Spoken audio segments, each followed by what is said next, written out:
Okay, welcome guys. We're going to be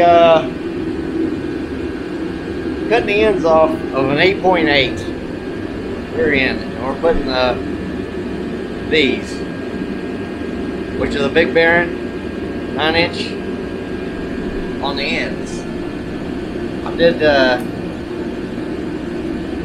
I did some measurements. I'll probably post them toward the end so you'll know how long all these shafts and everything is.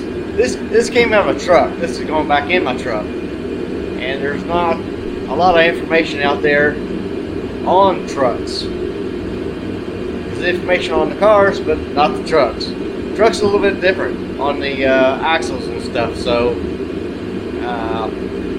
we're going to cut the ends of this off and weld them back on. And I'm not going to show you how to take it apart. I'm sure everybody knows how to take it apart.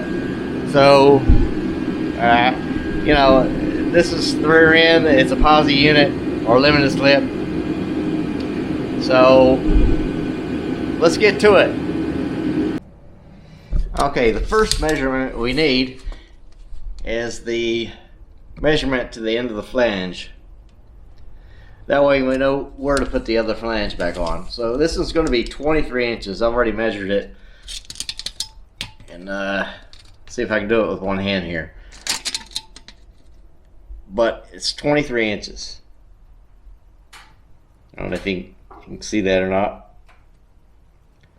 Well, anyway, it's 23 inches. The other side's a little bit different. It's shorter. And this one's going to be 20 7/8. So what I'm doing is buttoning it up against the edge of the flange, going up underneath my shock tower or shock mount, or not the shock mount, the spring mount. So this is 20 7/8. Okay. The end of the flange.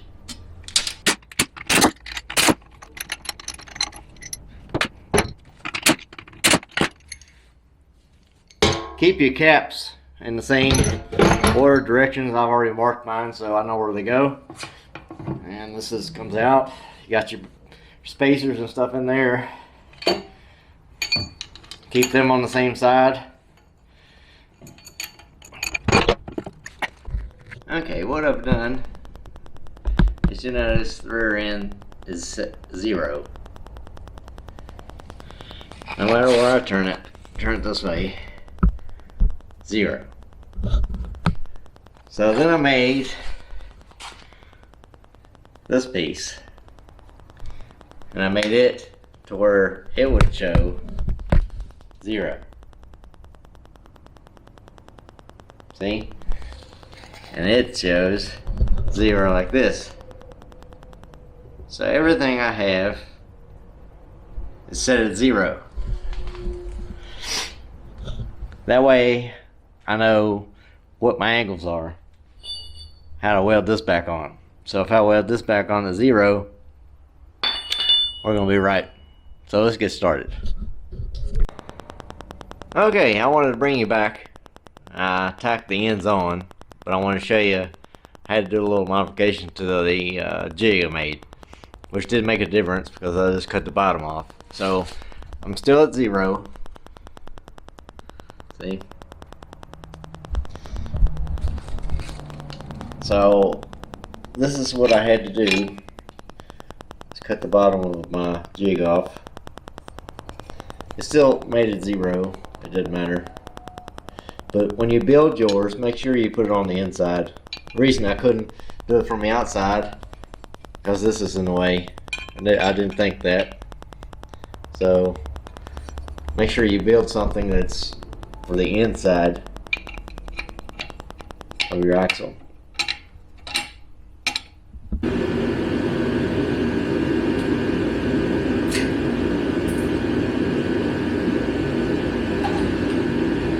Alright, this is what I'm going to be cutting off with. I've already marked my line, which is bit bigger than that distance, which is about an inch.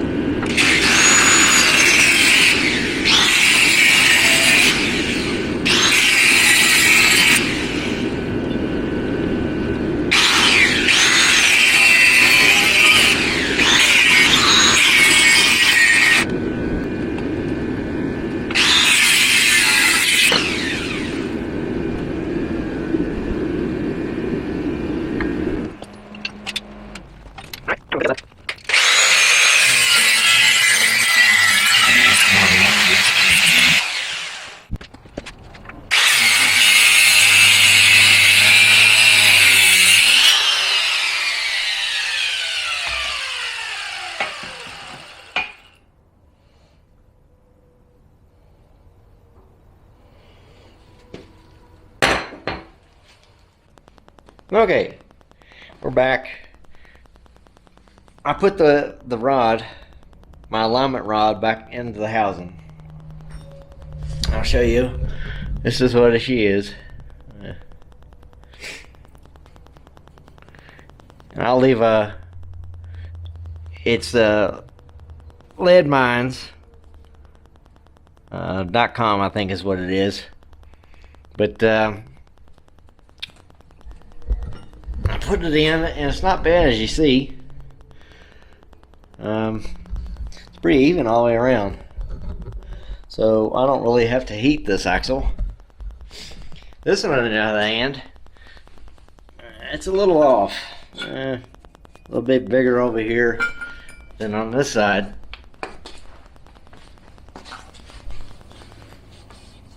As you can see. So we'll try to heat that and bring it over here, see if we can get it over some. So, plus I measured it.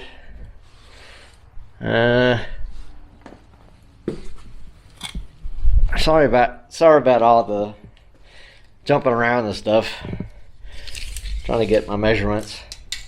But as you know, if you remember, it was 20 and 7/8.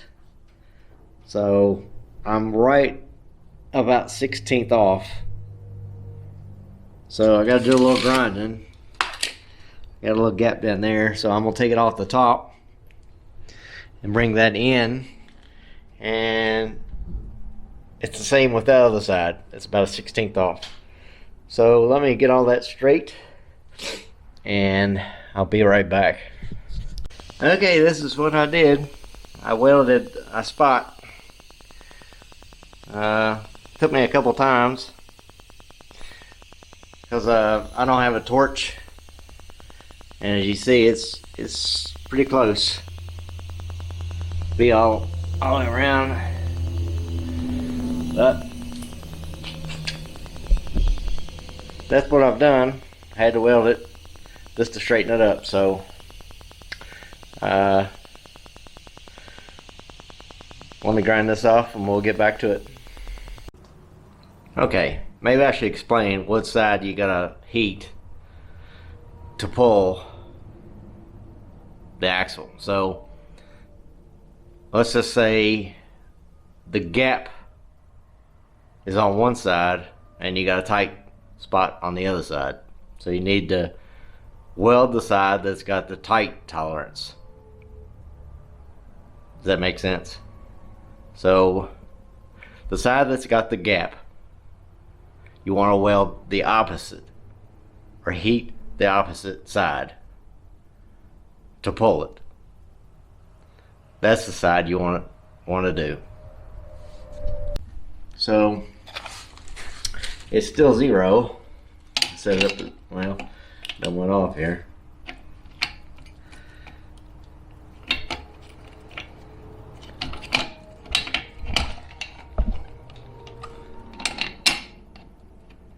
Get it in there. See, 0. And it's the same on the other side. So I've got them tacked. See? So now all we gotta do is weld it up little sections at a time, and we'll have it all done. So let's get busy.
Alright, today we're going to put our axles in, and first thing we're going to have to do is on our backing plate, which I already cleaned up, painted. We're actually going to widen up the center hole so the axle will go through it. They're pretty close to being right. It's just got a little rust, and we just have to clean that up a little bit and make it fit. So let's do that, and we'll put our axles in.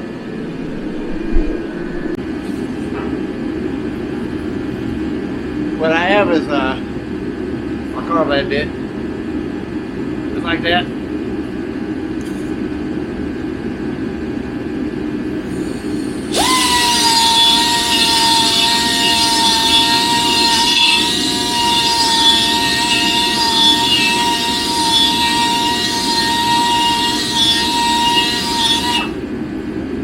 That's probably all it's going to take.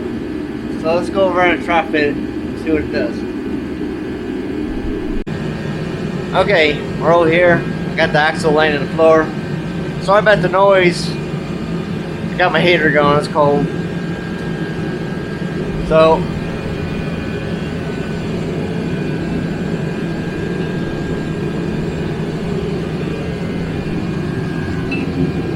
this is just trying to test the fit, make sure it goes over the bearing. Which it does, as you see. That's what they want. So we're good to go. So now we can all assemble it in the axle. I mean in the housing. So I just want to let you know, I bought these axles through Dutchman. The only ones who could make my axles. Like I said, these axles came out of a truck. I mean, this whole housing, and that's going back in my truck. This is stock. All I did was change my ends into the 9-inch. I had problems with them breaking my axles, so hopefully this eliminated all. The reason these Dutchman axles, the other people couldn't make it, is because the width from here to here and the center. The people I called, like Strange and all them, they couldn't make this part right here bigger. So I had to go with Dutchman, which they did a heck of a job. So if you need an axle for your build, buy you a Dutchman. Okay, first thing we're going to do is apply a little silicone to the inside. Just a little bit. This will help it seal up.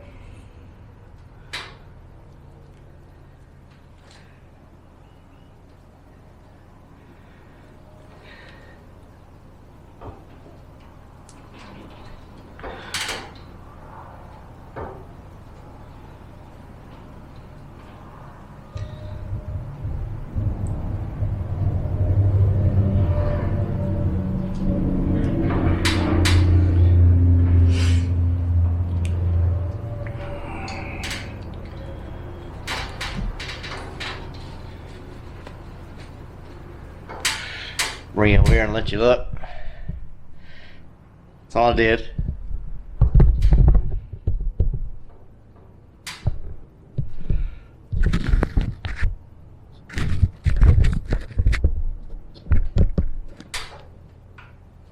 So, need to put our bolts, little T-bolts, buy them off the internet. I'll give you the part number of these things if y'all need them. Just let me know. Okay, backing plates. I do want to point out they are right and left. These are my original Ford. Y'all see that? Anyway, there's a part number right there. I don't know if you can see it, but anyway, it's got an R. Okay, this is the right side. And there's a top and a bottom. This goes to the top.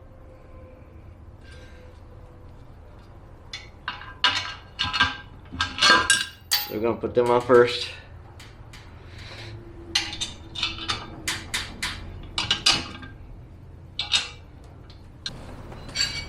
Get our axle, we'll stick it in there.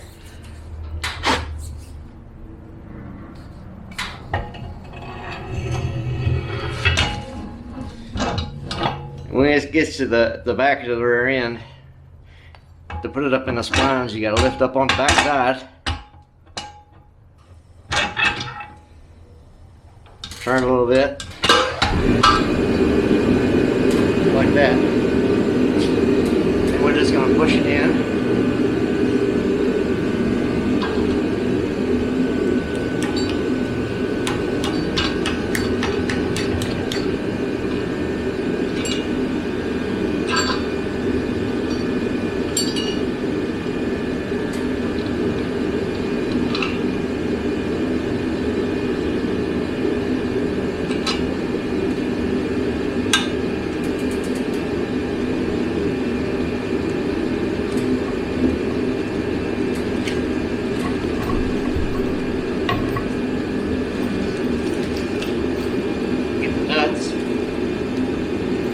Them on.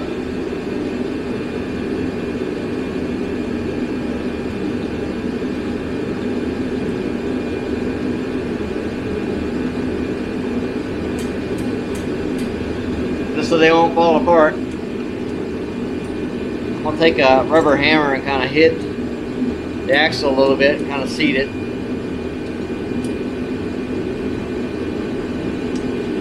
But as you notice, you know, this is all original stuff. When I made them, gave them my measurements, which I'll give y'all at the end of the video. You know, these truck rear ends got, it's not a 2.5 inch backspace like normal. It's 2 3/8. So you gotta have to make sure you get somebody to build you an axle that's 2 3/8. Okay. So let me go get a rubber hammer and we'll bend that in. So we're just gonna tap it in just a little bit.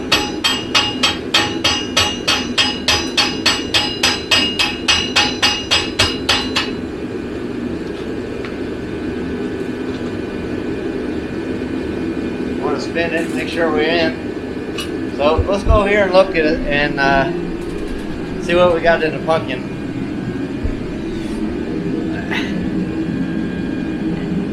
Let me go get a light so you can see up in there. You can now see my axle in there. That's what you want. See, there's the end of my axle. So it's engaging my splines. Okay, so we're going to tighten the plate up a little bit.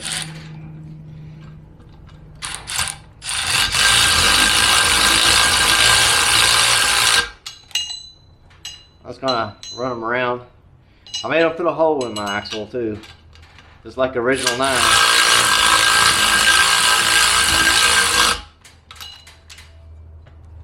Just so I could use a ratchet.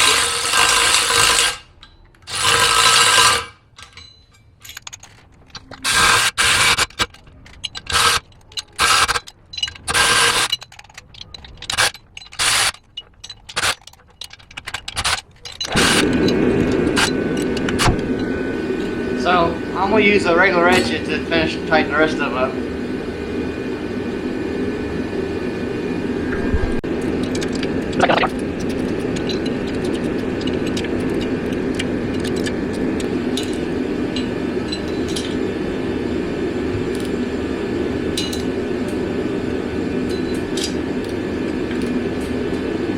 Alright, there we go. Make sure that spins free, which it does. So we're good to go. That's it.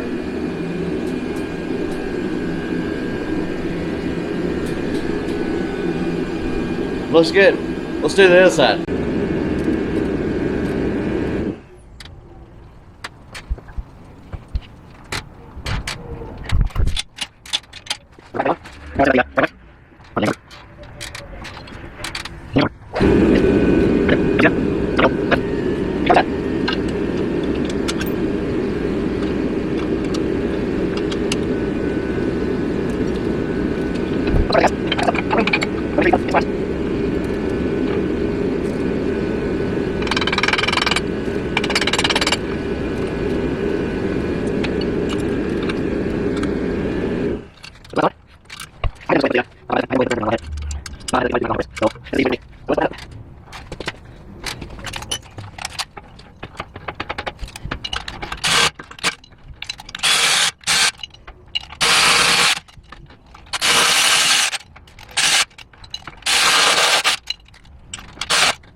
Zero again. Made it all zero.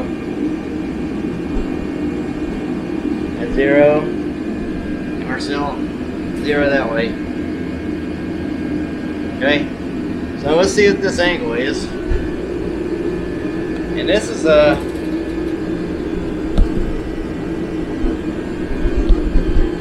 strange ends. That's what the angle is. Okay. It's 14.50. That's what the angle is. On this side, 15.50. So we'll go back over here. So it's 14.4. I'm sure if I move it just a hair, it'll probably go back to 5. Well, there you go. Trying to block the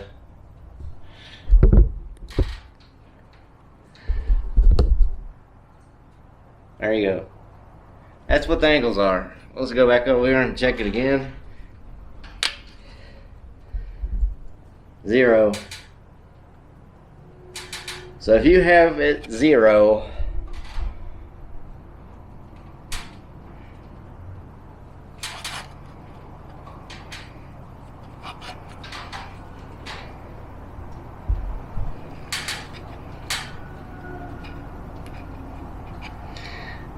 which it don't take much just for a 0.20.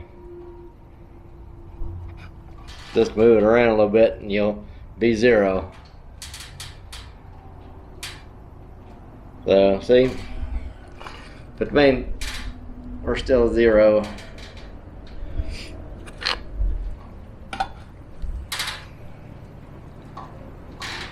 $14.50. So there you go. There's your angles. If you didn't have something I made, you can go by that right there. Then you weld it on. First, let me show you what the angle is of the spring birch. Also,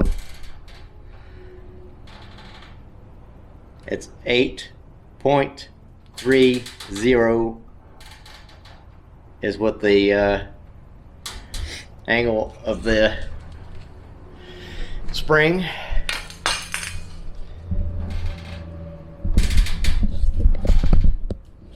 go back on this side. It should be close to the same thing. Okay, I just want to show you axle pretty close to being a 65. Saying a 16th. Actually, it's right on the money, 65. You see that? This is what I gave Dutchman. Okay, so this is what my axle measured. And what they did, they ended up adding an 1/8 inch more than what I gave them on my axles. Okay, so this is what they are. I don't know if y'all can read that stuff or not. My writing ain't the best. Okay, so this is 95 Ford F-150. It was limited slip. So it's a truck, 8.8. The right hand side was 30 and 9/16. And left was 32 and 11/16. And what they ended up doing was giving me like 30 and 11/16 and 13/16 on the 32. So like I said, these are my measurements. My axle was actually 60 1/4 from my housing flange to housing flange, and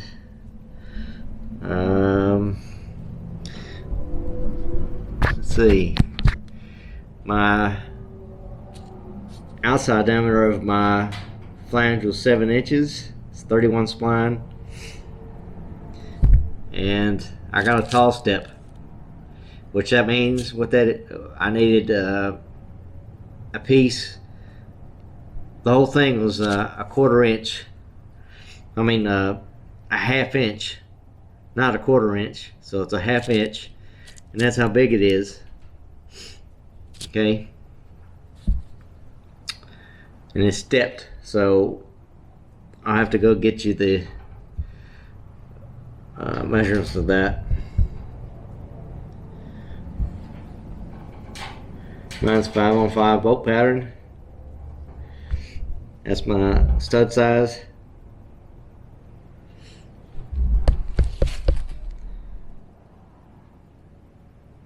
And it's 2 3/8 on the offset of my axles.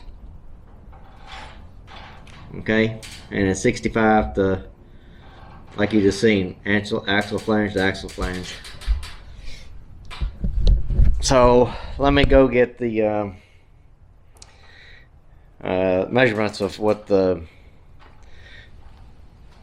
flange is. Measured it, and my step, that's what my step is, 3.408. And what I mean by that, I hope y'all can see it. Let's see, there's a little step right there. So my wheel runs on this right here, and this is where the brake drum would go, on this. That just kind of centers up all this stuff. It don't have to be, you know, exact, I guess, but that's what mine is. Okay. So next we're going to install the brakes and all that stuff. So stay tuned. This will be probably part 5, who knows. But anyway, thanks for watching. Subscribe and do a thumbs up if you like it.